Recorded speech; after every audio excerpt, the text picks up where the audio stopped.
Hello, everybody. I'm live. It's been a long time. It's been a few months since I've been live on my personal page or on my author page. Been plenty of good reasons for it. I've been swamped beyond belief. Since the last interview I did with a fellow author around, must have been around September, I started a Masters of Divinity program here nearby at Jordanville. And, well, I didn't think it through before I started it. Uh, it was, it's a wonderful program, but it's as I should have known. It took a lot more time than I was willing or able to put into it. So I'm finishing the semester. Everything is going fine. There was some really interesting classes that I took, in particular a philosophy class, which is actually going to have something to do with what I'm talking about today. But I'm going to have to put it on hold for a little while I finish books 4 and books 5 because I was supposed to deliver book 4 to my Kickstarter supporters in September. That didn't happen. It's still being edited, and I was supposed to deliver book 5 by December of 2018. And as you can see right now, it's January of 2019. So I'm gonna. I feel like I have to uh, put a priority on writing and on translation. The translations that I do are what put the food on my table. So that's what's going on. But in the meantime, I'm still reading. There's a lot of interesting books that I've come across over the past year. Um, and I thought I would pass on some recommendations that I had and just some thoughts that I had about some books, some of which are going to be classics, some of which are going to be new, some of which are going to be fantasy, some of which are going to be not. Mostly it's going to be fantasy. So because it's a very interesting time we live in. Those of you who follow me know that I'm fascinated by fantasy as a genre, specifically because it has a lot of interesting and important things to say about not made up fantasy worlds, but about the real world. And I believe that fantasy is the best and most effective um, genre through which to speak truth to the modern world, because people don't get so hung up about um, ideologies when they're reading fantasy. So it's much easier to talk to people through the medium of story than it is to preach at them, right? Or to hit them over the head with an ideological bludgeon. So so that's why I read fantasy. Really, I look for the kinds of books that are telling me interesting things about the world and unexpected things, and I want to share those things with you. In particular, I've been reading this book by N.K. Jemisin. Um, those of you again who follow me know that I'm a big fan of N.K. Jemisin. She won the last three, I think, Hugo Awards or Nebula Awards. I can't remember exactly, but one of the big fantasy awards for her Broken Earth series, which is a fantastic series. I do recommend it with some reservations because of some rather explicit sex and some pretty nasty violence. But it's worth slogging through those bits because she has some very compelling things to say, even though that's not my favorite series of hers. My favorite series is her Dream Blood duology. It's um, it's a series of two books set in a sort of fantasy version of ancient Egypt, where she goes into some wonderful ethical dilemmas and she puts her characters through some incredible ringers. And it's quite beautiful actually, and she comes through with some very poignant and very intelligent things to say about the human condition. Now, this, interestingly, the Dream Blood duology of hers was the book that she wrote first. Those are her first two novels. They were not published, though, first. And the reason was that the characters are black. And this is really stupid because by far they are her two best books and they should have been published before this book. This book was the first book that was published. This is a much more marketable book. It's called The 100,000 Kings, as you see, from the Inheritance trilogy. It's not as good as the rest of her books. It's almost like a first novel, even though it isn't. Um, it's got uh, it's got a lot of what you would think as first novel problems. Not a lot happens. It's a very interesting setup. Um, Basically, what happens is that there's a main character who is dark skinned, and she's related by blood through her father to the ruling family in this world that's ruled from a city in the sky called appropriately Sky, and the reason that this and they're of course all white, and the reason they can rule the rest of the world, which seems to consist mostly of dark-skinned people, although I might be wrong about that, it's not very clear, is that they've actually enslaved some of the gods that created the world. This is a polytheistic setup, even though there are some strange uh, allusions to Christianity, which I'll talk about also in a bit. But basically, this ruling society of Sky has enslaved three. No, has enslaved one of the gods and several of the godlings, which are like children of gods. It's very much like Greek, like the Greek pantheon, insofar as the gods do all kinds of um, human things, including procreate a lot. Um, and because they have these gods under control, they can basically wipe out whoever they want. And so everybody lives in fear of them. So this young woman who is half related to this ruling family because through her mother who was white skinned and but feels closer to the side of her father, which are dark skinned, and they're a race of warrior women, and the men are the stay at home partners. They protect the hearth. So interesting reversal. N.K. Jemisin is very interested in role reversal and that sort of thing in all of her novels. Um, but basically, this young woman comes to Sky, and suddenly she is presented with the reality that her grandfather has just chosen her to be one of three possible successors to the throne, except that the other two are going to kill her within a week because it's the last heir standing. That's how the successor gets chosen. So there are three possible heirs, and the one who is left standing on the day of the succession changing hands is going to be the one who's going to be king. So then you have a bunch of political machinations involving the gods. Now these gods are very fallible creatures, very human, with a lot of problems, with a lot of passions. Um, in some ways, show the absolute worst qualities of humanity, um, as they often do in the ancient Greek myths. So that's not something altogether new.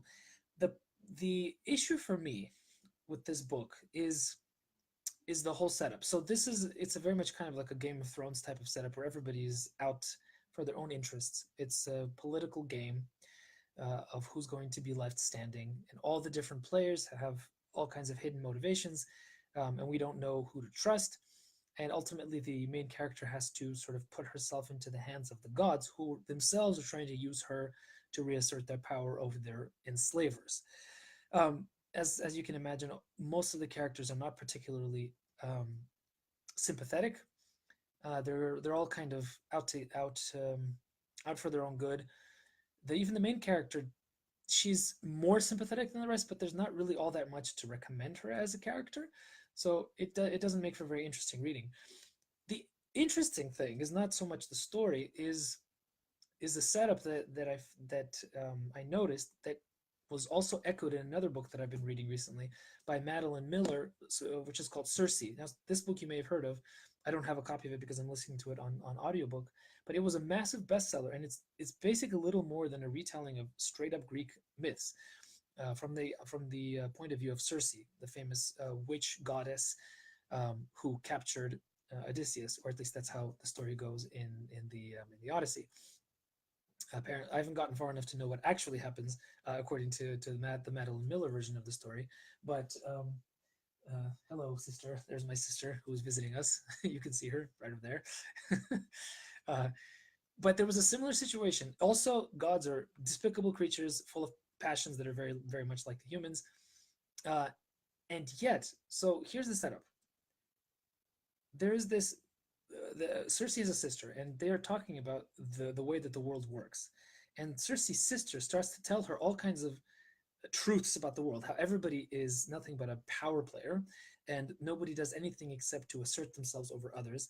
That the men among the gods are nothing more than fools whose entire purpose is to take advantage of their women or to subjugate them. So either use them or subjugate them.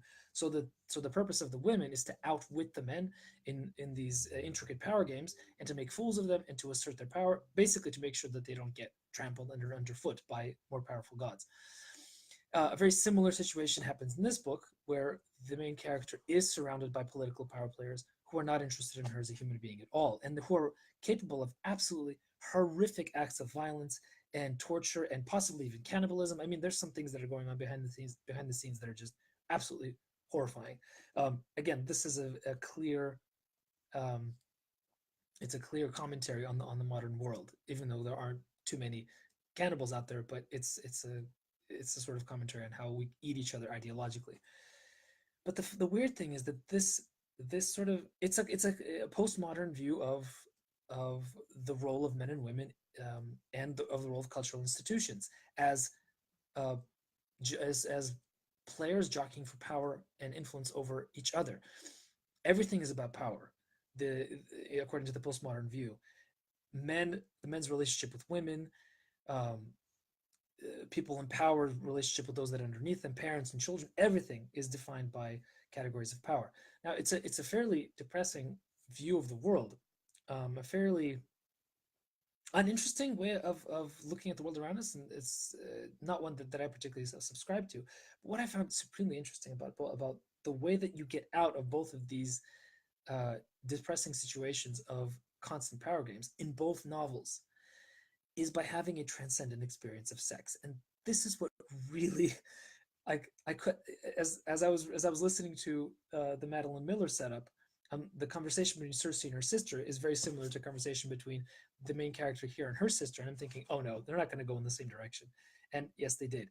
So, and this is actually a really depressing view of most people's experience of the modern world. Most people's experience of transcendence is limited to this sort of breakdown of how the world works. The world works as a series of power games, but between people who have absolutely no interest in virtue, who have absolutely no interest in love for each other, who are interested in jockeying for positions of power, in which they can assert as much influence as they possibly can, from which they get absolutely no pleasure, which is the weird thing.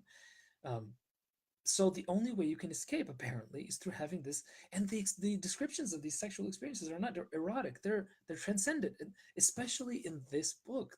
The main character effectively, and this is a spoiler if you like, but it doesn't give away the plot too much, she has a liaison with one of the gods, and it's described in incredibly beautiful language. N.K. Jemisin is a wonderful writer. She's a fantastic writer. Her way with words is wonderful. But she goes on and on and on about this act, and that's it. Like, it is in itself the fulfillment of something. But after it's over, they just go back to what they were doing before, and there's no way out of the power games and the struggles and the difficulty of life, except through, I suppose, a repeat performance of the same form of transcendence through this sexual act, which is in itself short. And let's be honest, it's emblematic of death, right? I mean, it's short, it's pleasurable, and then it's done, right? And it just made me think that we live in a really depressing world if the thought the people who are leading, the thought leaders of our time, the people who are the cultural vanguard, the people who are making the books that will be remembered the most, are stuck in this setup that they can't possibly seem to get out of. And the only way they can get out of is through an ephemeral experience of pleasure that on its surface is described as transcendent, but can't be transcended. It cannot lead you to anything. It can only lead you back down to earth. So ultimately, both. So this book, I finished it. I enjoyed it, sort of. It took me a very long time to finish it. I don't really recommend it. I recommend that you read her Dream Blood duology instead. It's much better. And I'm working my way through Madeline Miller's Circe. I don't know if I'm going to recommend that or not. I know that a lot of my friends like it a lot. So I'm going to hold off on that one. But if you like this setup of sort of power players, evil gods, and very sympathetic main characters who are stuck in a situation where different power players are trying to control them, I recommend something completely different. Here is the Litany of the Long Sun. This is the first two books in the tetralogy, four-book series by Gene Wolfe called the Book of the Long Sun. Yes, John Simmons makes the good point, and the Transcendent Sex Act just gets twisted into more accusatory power games. That's the whole point, is that there cannot be anything that comes out of this Transcendent Sex Act that can provide the main character with a way out of her situation. It's just a moment, a glimmer of something. So this does not have any of that. This is an incredible book. Basically, it's and this is going to be a little bit of a spoiler, but it's worth it. The setup is very ingenious. Basically, it's a generation ship, or the people on the generation ship don't realize they're on a generation ship until the last book. They think they're on their own planet, And one of the characters who's a priest for the main god of this world, which is actually generationship, gets a coded message from a god who doesn't belong in the pantheon, a god who has no name, a god who's called the outsider. And he starts having these weird visions, and he becomes a sort of a self-proclaimed prophet of this new outsider god. And as we go through the story, we actually there are suggestions that the outsider is actually the one true god, and the pantheon of the generation ship, as we find out later, is actually a character from an earlier series by Gene Wolfe, who is one of the most despicable and horrible characters in all of literature. Um, so he deifies himself and his family, then makes a pantheon out of themselves and puts a generation ship full of people who worship them, so that he can be remembered for all eternity as this wonderful God. And so the four books are basically a long journey of this main character, who then recognizes that actually they're not on a planet, they're on a generation ship, and they're traveling to a new planet, and they're supposed to get out of the generation ship and to make a new beginning on a fresh planet with a new god, with the outsider god, not the god that they've been worshiping all their time. It's a fascinating, not overtly religious, as you know. Probably Gene Wolfe is a Catholic, but his books are not at all preachy. They're quite difficult to read. The main characters are always extremely unreliable narrators. The religious aspect is very much a part of the world building, but it's not at all preachy or at all kind of condescending to the reader. In fact, you don't really know who the outsider is and what his relationship is with the real world. You don't even know what the real world is until the very last book. Highly recommended, fascinating series. So to finish up, the 100,000 Kingdoms by N.K. Jemisin. I don't recommend it. It's good. It's very well written. I don't like what she did with it. I don't like what she has to say about the world with it. And as a kind of closing statement, she has much better books that I recommend you read. Um, she makes a point in an interview that's included in the back of this book, that she built her pantheon.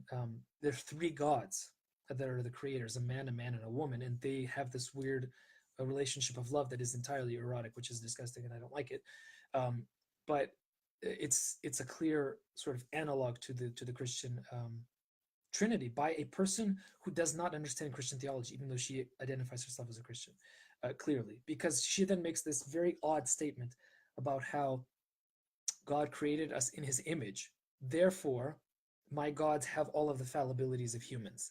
So basically, for her, not understanding what being created in the image of God means, she thinks that means that all of the failings that humanity has inborn into them, all of the passions, all the problems, all the longings, all the lusts, are actually reflections of divinity, which is very, very serious misunderstanding of Christian theology. And I'm not going to get into that, but that is the philosophical backbone of this book, and that's why I I cannot recommend it at all. I'll let you know about Circe a little bit later. But in the meantime, go get Gene Wolfe's books, all of them. Every single book written by Gene Wolfe, and there are a lot of them, is worth it. He's one of my favorite authors of all time. John Simmons asks, have I read Anathem or Anathem by Neil Stevenson? No, I haven't, not yet. I'm scared of it. It is over 1,000 pages. Um, so I will eventually get to it, hopefully. It sounds really, really interesting. Actually, interesting story, John Simmons.